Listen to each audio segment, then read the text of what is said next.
இதெல்லாம் தெரியல. மணத்தக்காளி கீரை எல்லாம் பண்ணியிருப்பீங்க. இது தெரியல. மணத்தக்காளி காய் இது வந்து கிலோ 100 கும்போணத்துக்கு போயிருந்தபோது வாங்கிட்டு வந்தாங்க. நாங்கள் நல்லா இருந்ததுன்ட்டு. ரொம்ப சிம்பிள் இது பண்ணுறது. அது உடம்புக்கு அவ்வளோ நல்லது. நம்மளோட உடம்புல இருக்கிற ஹீட் குறைஞ்சிடணும்னா, வாயில் புண்ணு வயிற்றில் புண்ணு இருந்தால் இதுதான் சும்மா நெய்யில் லேசாக வறுத்து கொடுப்பா அதை சாத்தோட பசங்க சாப்பிடும். சூடாக நெய் விட்டுன்னு இந்த போட்டு பசங்க சாப்பிடும். அவ்வளோ நல்லாயிருக்கும். வத்த குழம்பு இது மாதிரி எல்லாம் பண்ணலாம். இது வந்து எப்படின்னா ஃபஸ்ட்டு நல்லா அலம்பிடணும். நிறைய மண் இருக்கும். நல்லா 5-6 வாட்டி அலம்பிட்டு கொஞ்சோண்டு உப்பு தயிர் போட்டு எவ்வளோ நம்மளுக்கு இப்போ 1 கிலோக்கு வந்து 1/2 கிலோ தயிர் விட்டேன். நான் அது நிறைய முழுகிற அளவுக்கு தயிர் விட்டு வச்சுட்டேன். இது அப்படியே கூட சாப்பிட்டா நல்லாயிருக்கும். இது வச்சு ஒரு 3 நாள் கழித்து பார்த்திங்கன்னா இந்த மாதிரி கலர் மாறிடும். கருப்பு மாதிரி கருப்பாயிடும். இந்த டயத்தில் எடுத்து வெயிலில் உணர்த்தணும். இது வந்து இதுமாரி ஆறத்துக்கு 3 நாள் ஆச்சு. அதுக்கப்புறம் 3 நாளுக்கு அப்புறம் இது வெயிலில் உணர்த்திருக்கேன். வெயிலில் உணர்த்தி இன்னும் காயணும். வெயில் இப்போ சுமாராக தான் இருக்கிறதுனால ஒரு 2 நாள் வச்சுருக்கேன். ஆகலை. ஒரு 5-6 நாள் வச்சதுக்கப்புறம் நல்லா இந்த மாதிரி ஒரு இதாகிடும். இப்படி பண்ணும்போது அந்த சத்தம் இந்த மாதிரி சத்தம் கேட்கணும். அப்படின்னா நல்லா வறுத்துன்னு அர்த்தம், நல்லா காஞ்சிட்டுன்னு அர்த்தம். இது அப்படியே டப்பாவில் போட்டு வச்சுருந்தா 2-3 வருஷம் ஆனாலும் நல்லா இருக்கும். ஒன்றுமே ஆகாது. இந்தமாரி வத்தல் எப்பயுமே போட்டு வச்சுப்பேன் நான். இப்போ 1 கிலோக்கு இவ்வளோ காய் வந்திருக்கு பாருங்கள்.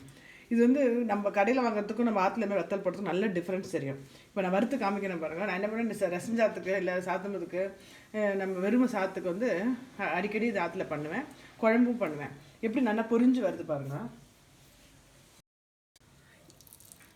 இது வந்து அந்த நம்ம வெறுமை போட்டு சாப்பிட போகிறோம் அப்படின்னா நெய்யில் பொரிச்சுக்கோங்க. அது ரொம்ப டேஸ்ட்டாக இருக்கும். இது பாருங்கள், சும்மா ஒரு ஸ்பூன் நெய் போட்டிருக்கேன். இதை கொஞ்சம் போட்டுட்டு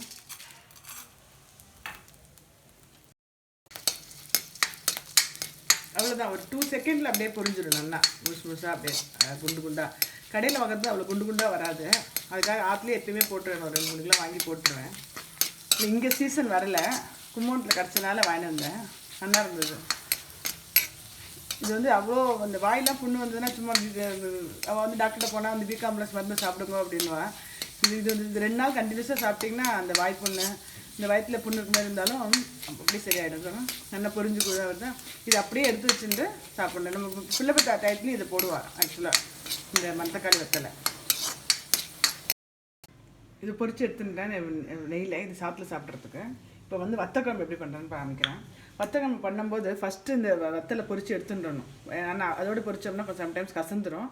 எடுத்துட்டு அப்புறம் நார்மலாக பண்ணுற வத்தக்குழம்பு அது பண்ணுறேன்.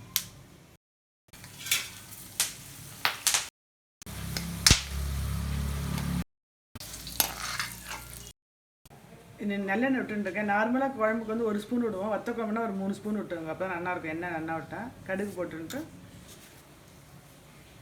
2 வெந்தயம், கடுகு பிடிச்சதுக்கப்புறம் வெந்தயம் போடலாம்.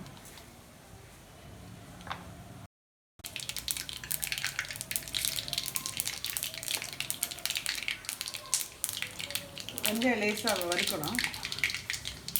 இப்போ பொரிஞ்சிருக்கு. வெந்தயம் பொரிஞ்சதுக்கப்புறம் அந்த நாட்டில் நார்மல் சாம்பார் பொடி இருக்குல்ல, வத்தக்குழம்பு பொடி தனியாக இருக்குது. இப்போ சாம்பார் பொடி தான் போடுறேன். நம்மளுக்கு எவ்வளோ வேணுமோ அந்தளவுக்கு